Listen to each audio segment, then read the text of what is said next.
Good morning, Suprabhat, Jai Shri Ram. I am Vedvas Vadhya and you are watching my YouTube channel Study with Ved Sir.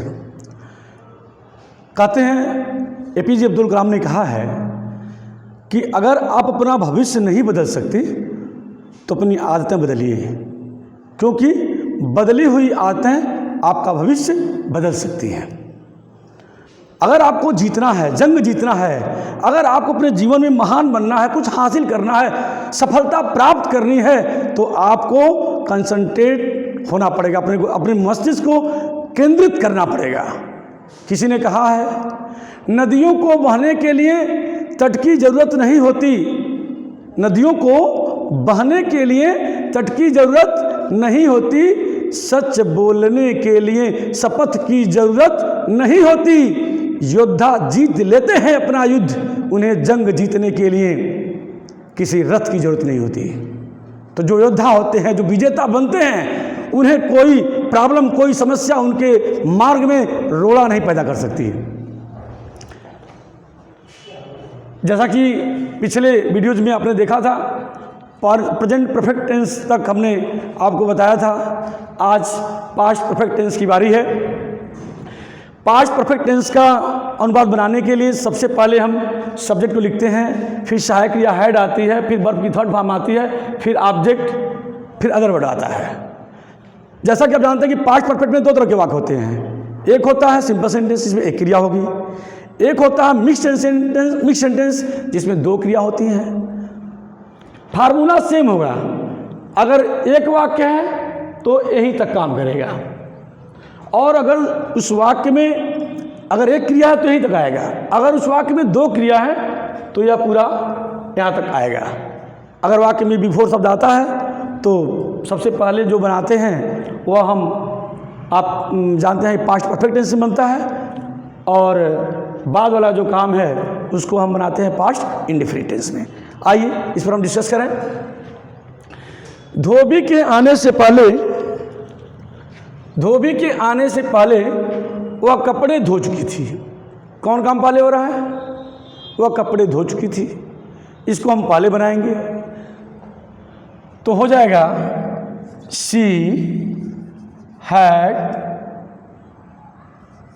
Washed the clothes. She had washed the clothes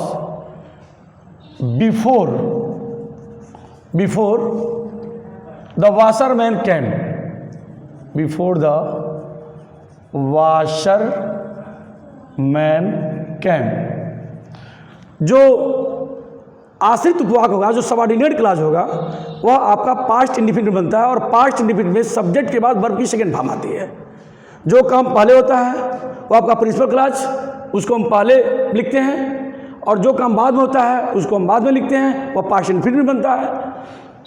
धोबी के आने से पहले वह कपड़े नहीं धो चुकी थी। अब इसमें आपका ये जो हैड है वह हेल्पिंग वर्ब है, इसी के बाद हम नॉट लगाएंगे तो हो जाएगा she had not washed the clothes before the washerman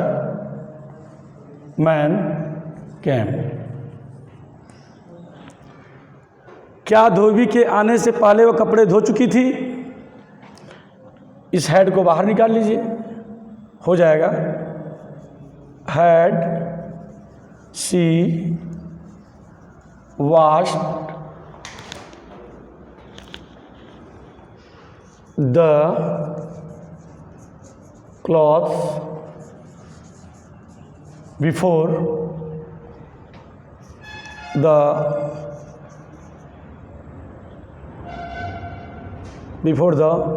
washerman came। धोबी के आने से पहले वह कपड़े क्यों धो चुकी थी? इस क्यों की अंग्रेजी हम पहले जोड़ देते हैं, जैसा कि अब तक हम करते आए हैं। Why had she washed the cloth before the washerman came. धोबी के आने से पहले वह कपड़े क्यों नहीं धो चुकी थी।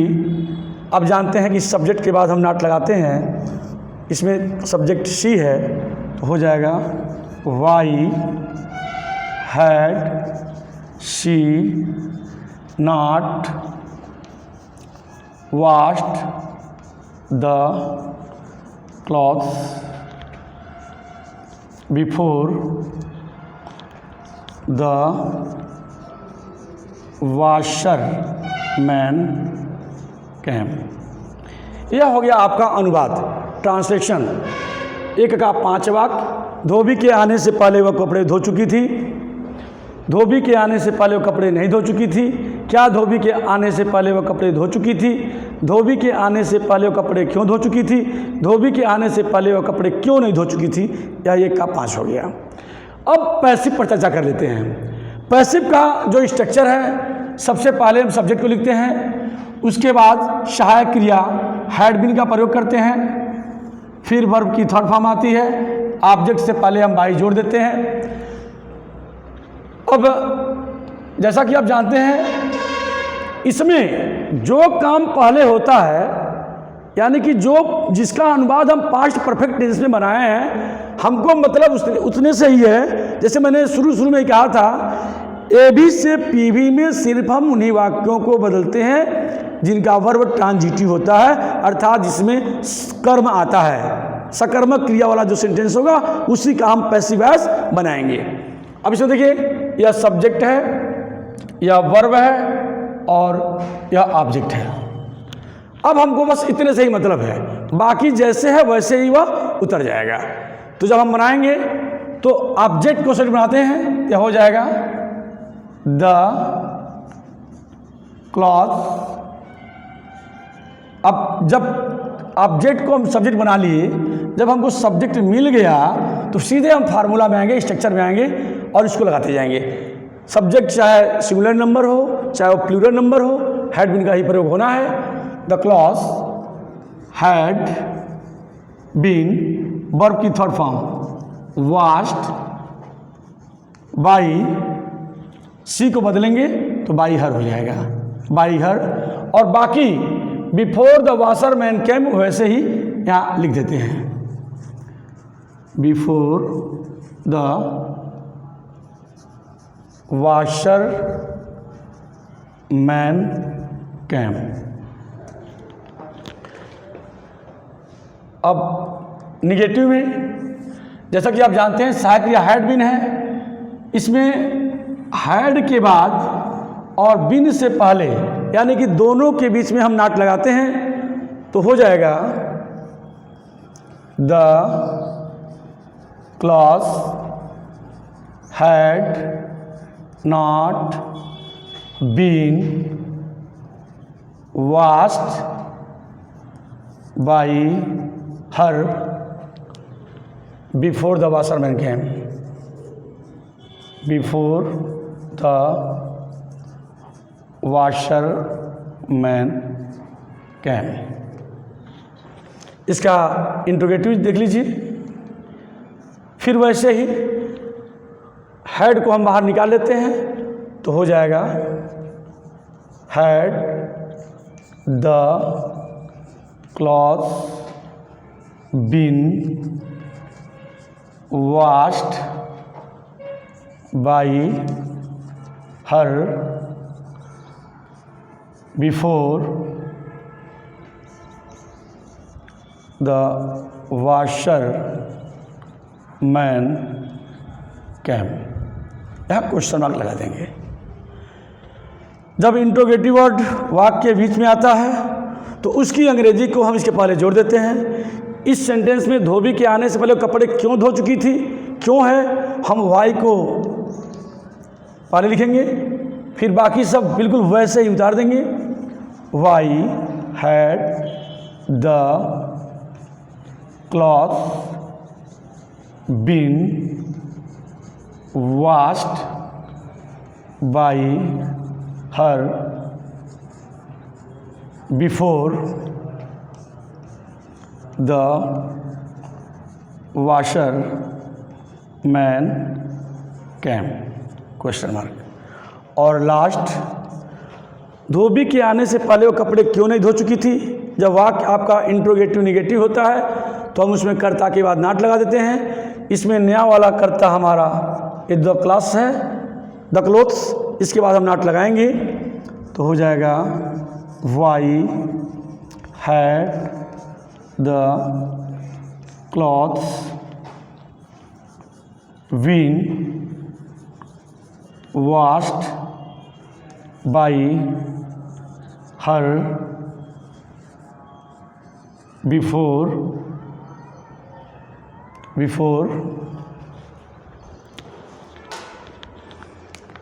the washerman came.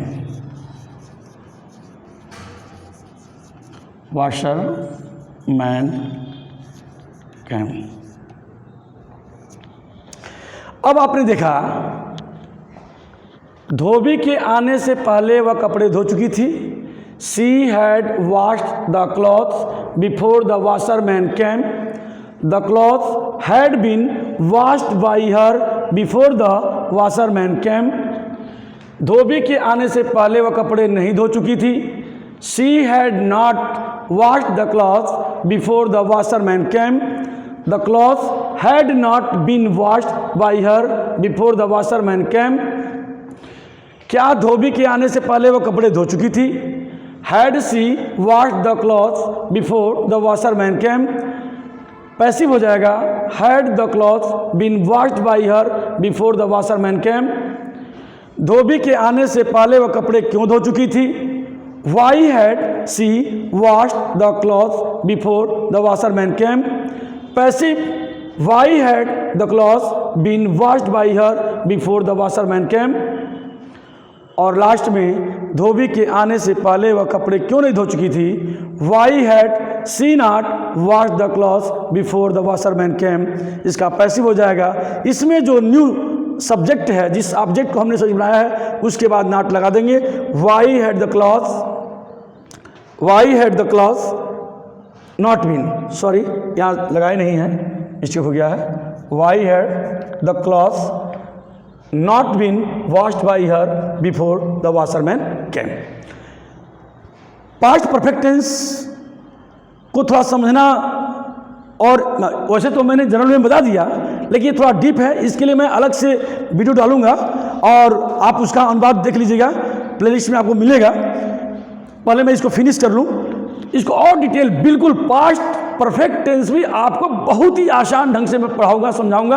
अलग से भी मैं अनुवाद पूरे 12 टेंस का मैं अलग से उसका वीडियो बनाऊंगा, अपलोड करूंगा, उसको आप जरूर पढ़ेंगे। यहाँ पर मैंने जो बनाया है, चाहे वह सिंपल सेंटेंस हो, ये मेरा मतलब है, वह वाक्य जिसमें एक क्रिया आती है, उसमें भी यही प्रोसेस है। कर्म को कर्ता बनाते हैं, कर्ता को कर्म बनाते हैं, क्रिया की थर्ड फॉर्म का प्रयोग करते हैं, कर्म से पहले वाई जोड़ देते हैं। और जिस वाक्य में दो क्रिया आती है, यानी कि मिक्स सेंटेंस जिसमें दो क्रिया आती है, उसमें डरने की जरूरत नहीं है। जिस वाक्य में कर्ता क्रिया कर्म है, उसके कर्म को कर्ता बनाइए और फिर स्ट्रक्चर में रखिए और फिर पैसिव बना लीजिए, बहुत ही आसान ढंग से। कुछ नहीं, हेड के बाद नॉट है, इसमें भी हेड के बाद नॉट आएगा। हेड को बाहर किए हैं, इसमें भी हेड को बाहर करेंगे। इसमें वाई आया है, इसमें वाई बाहर आएगा। इसमें सब्जेक्ट के बाद नॉट लगा है, इसमें भी सब्जेक्ट के बाद नॉट लगेगा। Very simple, that's all. आपको एबी से पीबी बनाना, अंग्रेजी में अनुवाद सिखाना, ये चुटकी का काम है, चुटकी का काम है। कुछ भी, nothing is impossible in this world. असंभव इस दुनिया में कुछ नहीं है, बशर्ते आप दृढ़ संकल्प ले लें। आपका इरादा पक्का होना चाहिए। मुझे सीखना है तो सीखना है। आपको मैं बार बार कहता हूं कि मैं आपको मानना नहीं, ठानना सिखाता हूं, हारना नहीं, जीतना सिखाता हूं। और जीतने के लिए बने रहिए मेरे YouTube चैनल पर, स्टीवी बेसर। Thanks for watching.